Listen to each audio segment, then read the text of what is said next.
আমি এই মুহূর্তে রয়েছি দেশের বৃহত্তম যে রেল সেতু রয়েছে, সেই রেল সেতুটি এই সেতুটি কিন্তু টাঙ্গাইলের যমুনা নদী তে যমুনা নদীতে অবস্থিত। আ এ এই সেতুটির কিন্তু নির্মাণ কাজ শুধু উদ্বোধনের অপেক্ষা। আর উদ্বোধনের আ আগে যে সেতুতে ট্রেন চলাচল ট্রায়াল সেটা কিন্তু শুরু হয়েছে। আমরা দেখেছি গত নভেম্বরে ২৬ তারিখে কিন্তু সেতুটি থেকে অ্যা সেতুতে যে রেল সেতু রয়েছে, সেই রেল সেতুতে ৪০ থেকে ৬০ কিলোমিটার বেগে ট্রেন চলাচল করেছে। আর এছাড়াও কিন্তু আ আ আ এ যে গতকাল কিন্তু যে এই যমুনা যে রেল সেতু রয়েছে, সেই রেল সেতুতে কিন্তু আ যে কাঙ্ক্ষিত গতি ১২০ কিলোমিটার বেগে ট্রেন চলাচল করেছে। আর এই সেতুটি কিন্তু ও অ যে একসাথে কিন্তু ২ টি ট্রেন একত্রে চলাচল করতে পারবে। আর এর গতি থাকবে ১২০ কিলোমিটার। আ আসলে আরেকটি বিষয় আমি আপনাদেরকে অ অ জানিয়ে রাখি যে এর সে যে যমুনা রেল সেতু রয়েছে, সেই রেল সেতুর পাশেই কিন্তু বঙ্গবন্ধু সেতু অবস্থিত।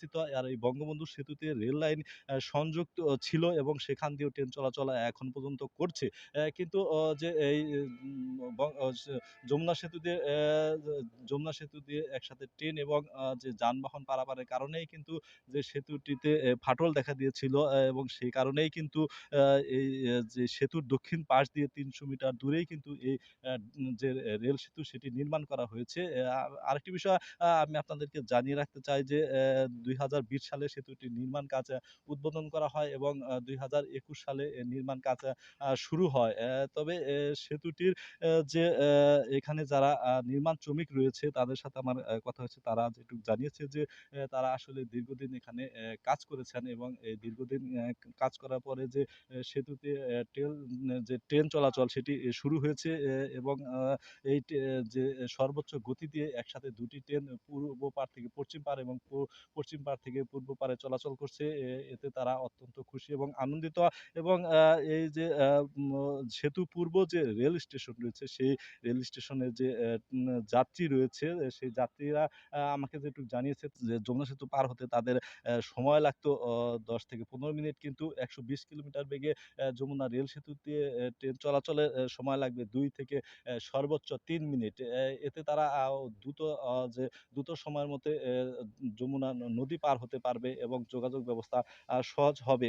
আর এখানে যে রেল সেতু প্রকল্প পরিচালক রয়েছে সাইদুর রহমান, উনি আমাকে যেটুকু জানিয়েছে যে গতকাল এবং আজকেও কিন্তু যে এই সেতু দিয়ে ট্রেন সর্বোচ্চ গতিতে ট্রেন চলাচল তা কিন্তু পরীক্ষামূলক চলছে। এবং আমরা এর মাধ্যমে সেতু দিয়ে ট্রেন চলাচলের মাধ্যমে আমরা যে সেতুতে কোথাও কোনো সমস্যা হচ্ছে কিনা বা আছে কিনা সেই বিষয়টা ট্রায়াল দিচ্ছি। যদি সেতুটির কোনো সমস্যা না থাকে তাহলে কিন্তু আ যে বাণিজ্যিকভাবে ট্রেন চলাচল সেটি কিন্তু অচিরেই শুরু হবে। আজকে যে এই সেতু দিয়ে ১২০ কিলোমিটার গতিতে ট্রেন চলাচল করবে, সেখানে কিন্তু যে এইখানে যে ইন্সপেক্টর রয়েছে, বাংলাদেশ রেলওয়ে ইন্সপেক্টর রয়েছে ফরিদ আহমেদ, তিনি কিন্তু উপস্থিত থাকবেন এবং আ আ উপস্থিত থেকে আজকে কিন্তু চূড়ান্ত যে আ এই সেতু দিয়ে ট্রেন চলাচল তা কিন্তু আ আ সেটি অনুষ্ঠিত হবে এবং তারপরেই কিন্তু আমরা তিনি যেটুকু আমাকে জানিয়েছেন যে এ মাসের শেষের দিকে অথবা ফেব্রুয়ারি মাঝামাঝিতে এই সেতুতে বাণিজ্যিকভাবে ট্রেন চলাচল শুরু হবে। এই ছিল আমার কাছে টাঙ্গাইল থেকে সর্বশেষ অবস্থা।